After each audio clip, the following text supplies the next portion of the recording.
byiza mwe dukomeza kubana umunsi ku munsi kuri YouTube channel yacu, amahoro y'Imana akomeza abane namwe. Ndabasuhuje, ikaze mu kiganiro tuganira amakuru y'imyidagaduro hano iwacu mu Rwanda ndetse n'ibwotamasimu. Twese ubwacu niye twubaka showbiz nyarwanda iziramo amashyari, inzangano, gutukana, gushyamirana, kwangana, gusebanya, gushyananza ubwambure ndetse n'ibindi byinshi cyane bigenda bivugwa ku mbuga nkoranyambaga. Tugiye kuganira kuri ino nkuru y'uwitwa Kiramani ndetse na Dr Nsabi, ariko mureke tubanze tubasubizeho inyuma gatoya mu mwaka wa 2022. Mu mwaka wa 2022 nibwo bano banyarwenya cyangwa bano bakinnyi babiri ba sinema batangiye kuba banini cyane ku mbuga nkoranyambaga. Nibwo witwa Kiramani yari atangiye gutangira ibintu bye, atangiye kwikorera. Ubwo urumva nyine yari amaze kuva kwa Nyakso, Nyakso amuhaye uruhushya rwo kujya kwikorera. Noneho uwitwa Kiramani atatangira gushinga YouTube channel menshi agiye atandukanye. Rero uwitwa Kiramani yatangiye kugenda nyine akora utuntu tw'udukomedi turi aho na bagenzi be, na ba Devu, na ba Soroba ndetse n'abandi bagiye batandukanye. Ariko kubera ko uwitwa Dogiteri we Nsabi we yabaga mu karere ka Musanze, ariko nawe yari atangiye kuba ikirangirire, atangiye kuba nyine umusitari wa danje, atangiye kuba nyine icyamamare cyahatari, nyine nawe atangiye kumenyekana cyane kuri social media. Noneho nibwo witwa Kiramani yaje kumubona ku mbuga nkoranyambaga, baza guhana nimero, baraganira. Uku ni kubivuga ntabwo nari mari, ariko niko Kiramani ndetse na Dr Nsabi babisobanura ubwo bari babatumiye mu kiganiro The Choice Live ku Isibo TV. Nibwo bavuze yuko nyine bahanye amanimero, baraganira, baza guhuza, biza kurangira uwitwa Dr Nsabi aje i Kigali, birangira banakinanye akavideo. Rero uwitwa Kiramani mu kiganiro kuri The Choice nibwo yari yarabivuze ati yakinanye video imwe na Dr Nsabi, abantu barayikunda, abantu nyine barabikunda byatari cyane. Noneho bahita bavuga ati se ko dutangiye gukora izi comedy cyangwa izi content abantu benshi bakazishimira, nta kuntu noneho twabikora biri permanent bihoraho kugira ngo dutangire gusarura amafaranga ku mbuga nkoranyambaga kuri YouTube. Rero nibwo nyine Kiramani ndetse na Dr Nsabi bahuje imbaraga na ba Mitsu, ubwo icyo gihe bari amahiti cyane, na ba Soroba ndetse n'abanyambi. Icyo gihe nyine 2022, 2023, 2024 kabisa iriya timu yabo yari yarafashe industry yacu kabisa, yaba comedy cyangwa filime nyarwanda. Rero nibwo bakoze nyine show, bakajya banajya no ku Gisenyi, murabyibuka.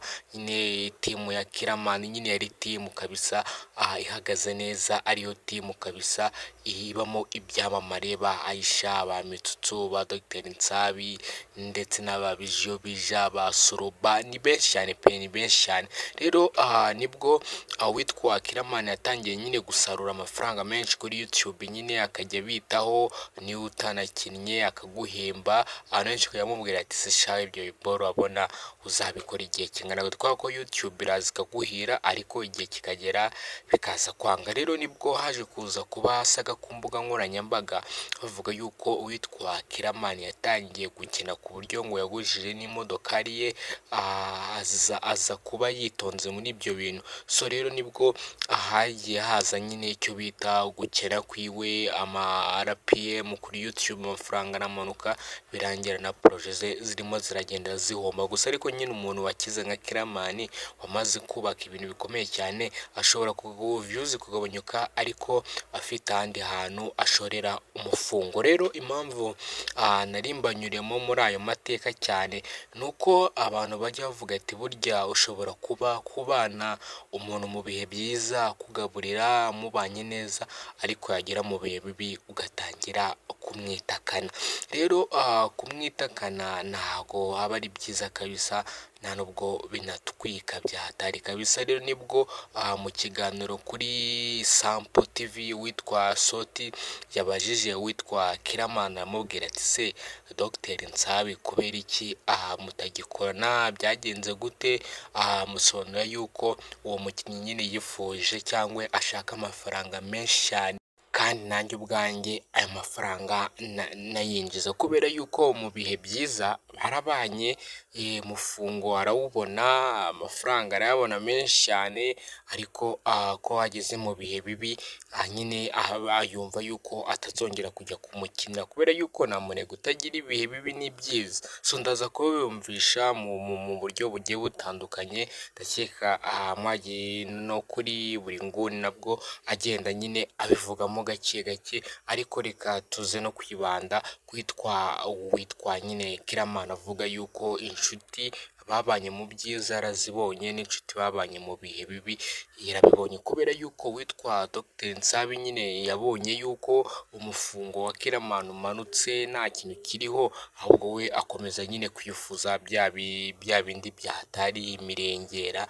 kandi ayo mafaranga witwa Kiramani atayabona. Kandi yandi bavuga ati rero kubana n'inshuti mu byiza ariko yagera mu bihe bibi ukayitakana ntabwo ari sawa. So rero nagiye mbona abantu benshi ku mbuga nkoranyambaga bagenda biha uwitwa Dr Nsabi bavuga yuko se niba Kiramani nta kintu yabimye, tubizi muri timu mwese mwarabivuze ku buryo mugiraho mukanamwita dadi, kubera iki mwamuteranye mu bihe bibi. So rero hari n'icyaha kindi avuga ati sha mujye mufasha nawe umenya aho bwirageze, ejo ushobora kwangaje ubundi bigakunda ntawamenya. So reka tubyumve muri buno buryo witwa Kiramani mu kiganiro kuri Sample TV show yabivugagamo, ndetse no kuri n'uwitwa buri nguni ndakeka mwagiye mubyumva mo gake gake ku mbuga nkoranyambaga byagiye bigenda bivugwa. Rero ikizamana uko twashyira hamwe, niba n'umuntu anaguye tukamusapoti, ariko se kumusaba umufungo wa danje kandi ubizi ko umufungo nawe ari bubone